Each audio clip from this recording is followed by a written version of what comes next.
28।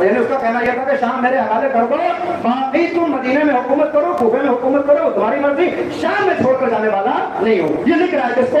مولا کائنات کو. اس کو جس نے دنیا کو 3 مرتبہ طلاق دی ہو, اس کے لیے حکومت کوئی پیسوں کو اکٹھا کرنے کا ذریعہ تھوڑی ہے. یہ حکومت تھوڑی ہے, یہ مقام امامت ہے جو بیان کرے گا کہ اگر امام کے مقام کو غصب کرنا چاہے گا تو پھر علی کا جواب کیا ہونا چاہیے.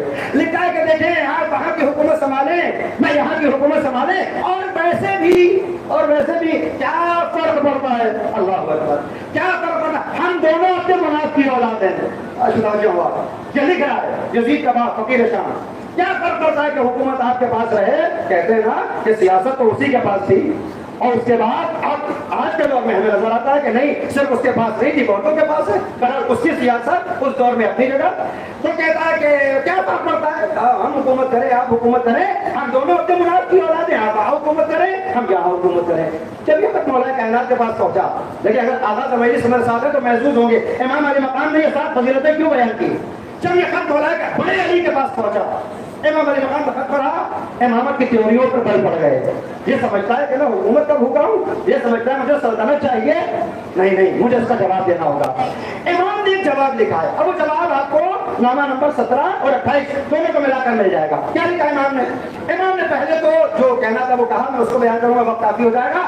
امام علی مقام نے کہا کہ دیکھ تو یہ سمجھتا ہے, یہ سمجھتا ہے, یہ سمجھتا ہے, اور تو نے یہ کہا ہے کہ ہم دونوں اپنے مناف کی اولاد ہیں. تو نے یہ کہا کہ ہم دونوں اپنے مناف کی اولاد. کہاں بنی ہاشم سے تعلق رکھنے والے افراد اور کہاں امیہ کے غلاموں میں سے تجھ جیسے افراد. ہمارا اور تیرا کوئی مقابلہ ہے. تو یہ سمجھتا ہے کہ ہم اپنے, تو یہ کہہ رہا ہے کہ ہم اور آپ برابر. اب امام علی مقام نے دوسرے مقام پر شکوہ کیا. امام پر بہت سے ظلم ہوئے ہیں. بدن پر جو ظلم ہوتے ہیں وہ اپنی جگہ, زبان پہ جو ظلم ہوتے ہیں وہ اپنی جگہ. ہم نے شکوہ کیا ہے کہ آپ کہا رو انزلنی ثم انزلنی قیلا معاویہ و علی. اس دنیا نے مجھے اتنا پست کر دیا, یہ دنیا مجھے اتنا گرانا چاہ رہی ہے, اتنا پست کر رہی ہے کہ ایک ہی جگہ پر معاویہ اور علی کا نام ساتھ میں لیا جا رہا ہے. اللہ اکبر. یہ امام تو ناگوار تھا کہ امام کا مقابلہ اس سے ہو جس کے نہ نطفے کا علم ہو اور نہ جس کی کوئی سیرت ہو. امام نے فرمایا کہ تو یہ کہتا ہے کہ ہم اپنے مراد کی اولاد, کہاں بنی ہاشم اور کہاں امیہ کا غلام. سن, میں بتاتا ہوں کہ تو کون ہے اور میں کون ہوں. اور فرمایا خدا کی قسم میرے پاس خدا نے پورا نام پڑھا. امام نے فرمایا سن, میں بتاتا ہوں کہ تو کون ہے. امام نے فرمایا منا النبی المختار ومنکم. اللہ اکبر. منا النبی المختار وہی جملہ جو چھوٹے علی نے امام علی بن حسین نے بیان فرمایا. منا النبی المختار ومنکم المکذب. تو ہم کو برابر سمجھ رہا ہے. ارے ہم وہ ہے کہ جس میں سے اللہ نے نبی کو اختیار کیا, اور تو وہ ہے جس سے ہمیشہ جھوٹے نکلتے رہے, جس سے ہمیشہ جھوٹے نکلتے رہے. تو یہ سمجھتا ہے ہم برابر ہیں. سن, منا سیدۃ نساء العالمین. ہم وہ ہے کہ جن کی عورتیں عالمین کی عورتوں کی سردار بنتی ہیں. ومنکم حملۃ الحطب. اور تو وہ ہے کہ جس کے یہاں سے جہنم کا ایندھن پینے والی عورتیں نکلتی ہیں. جہنم کا ایندھن بھی کون ہے؟ یہ ابو لہب کی بیوی ہے, یہ پھوپھی ہے اس کی. امام نے بات کیا ہے وہاں پر, یہ پھوپھی ہے اس کی کہ ہم میں سے سید نساء العالمین, اور تیرے یہاں سے ماں. اور فرمایا سورہ تبت میں جہاں ابو لہب پر لعنت ہے اس کی زوجہ پر بھی لعنت ہے نا. امام نے فرمایا تیری عورتیں ایسی, ہماری عورتیں ایسی. پھر امام نے فرمایا منا, اللہ اکبر, اللہ اکبر, سید شباب اہل الجنہ. ہم وہ ہیں کہ جس کے جوانوں کو اللہ نے جنت کا سردار بنایا ہے. وہ منکم سبیۃ النار. اور تم وہ ہو کہ جس کے بچے جہنم کا ایندھن بننے والے ہیں. اور تو یہ سمجھتا ہے کہ ہم اور تم برابر ہیں. تو یہ کہہ رہا ہے ہم اپنے مناف کی اولاد, ہم یہ ہیں اور تم وہ ہے. امام کا یہ خط پہنچا, اور خط پڑھ رہا ہوں. امام کا خط پہنچا, فقیر شام نے خط پڑھا, اپنے بے حیا مشاور کو بلایا.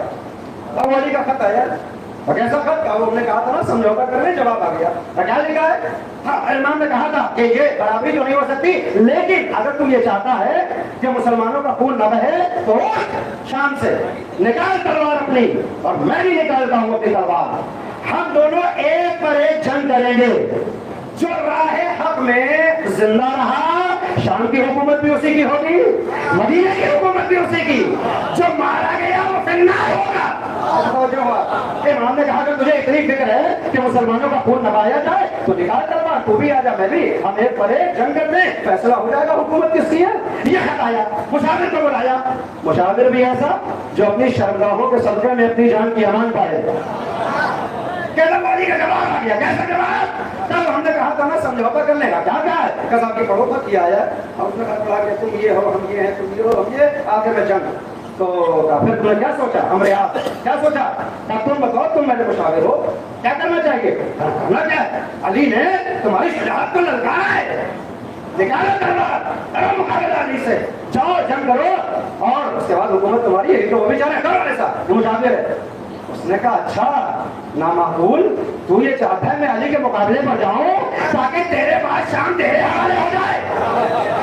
تو یہ چاہتا ہے میں علی کے مقابلے پر جاؤں تاکہ میرے بعد شام میں تو حکومت کرے. نہیں, میں تو جنگ کرنے والا نہیں. کیوں نہیں جنگ کرے گا, تجھے معلوم نہیں ہے علی کے سامنے لوگ جاتے اپنے پیروں پر ہیں, آتے دوسروں کے دانوں پر ہیں. صلوات بھیجے ہوئے محمد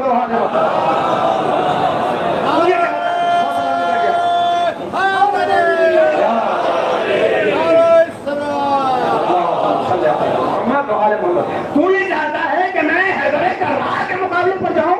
ارے مرحب گیا تو بچ نہ سکا, میں جاؤں گا بچہ نہیں, میں جنگ نہیں کروں گا. پھر کیا کرے گا, علی نے تو خط بھیج دیا, یہ خط بھیج دیا, کرنا کیا ہے, خط کو چھپا دو. اللہ اکبر, خط کو چھپا دو. کیوں چھپا دے, اس لیے کہ کہیں یہ خط اگر شام کے مسلمانوں کے ہاتھ آ گیا تو باپ دادا کی کرتوتیں سامنے آ جائیں گی. اللہ اکبر, 50 برس تک بنی امیہ نے شام میں حکومت کی ہے نا, یہ جھوٹے پروپیگنڈے پھیلا کر کہ بنی ہاشم ایسے, بنی امیہ ایسے, علی ایسے اور ہم ایسے. تو اس نے کہا کہ اگر یہ خط سامنے آ گیا تو حقیقت ہماری بھی معلوم ہو جائے گی اور ان کے فضائل. اس خط کو چھپا دے, خط کو چھپا دے. اس خط کو فرعون امت نے چھپایا تھا, یہ خط سامنے نہیں آیا. داستان کرتی ہے 36 سے لے کر 40 ہجری یہ مولا کائنات کے خلافت اور ظاہری حکومت کا دور ہے.